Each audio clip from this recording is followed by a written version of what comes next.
Malaria cerebral ini merupakan penyakit sebenarnya bisa dicegah.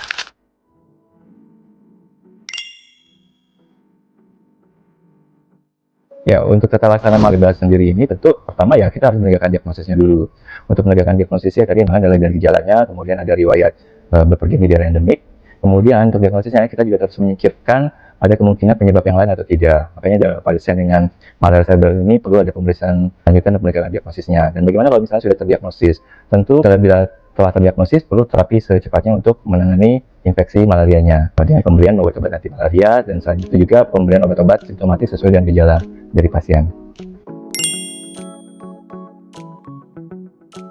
Dengan penegakan diagnosis yang cepat, dengan terapi yang cepat juga, tentu kita harapkan outcome pasien lebih baik dibanding dengan diagnosis dan terapi yang terlambat. Jadi memang malaria cerebral ini merupakan suatu yang darurat, jadi harus penanganan cepat dan akurat.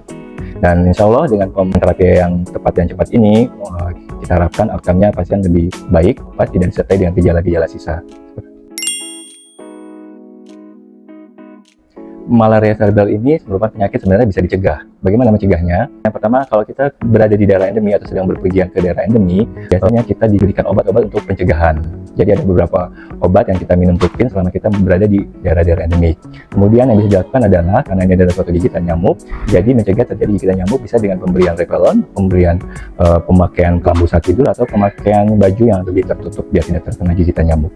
Sobat otak, jadi jangan anggap sepele gigitan nyamuk karena salah satunya bisa menyebabkan malaria cerebral dan bisa menyebabkan kematian. Jadi kalau misalnya sobat otak yang sedang berada di daerah endemis atau lagi berkeluar di daerah endemis dengan ada gejala-gejala seperti tadi saya sebutkan, seperti demam, kemudian ada gangguan perilaku, penurunan kesadaran, kelemahan atau kejang, segera berobat.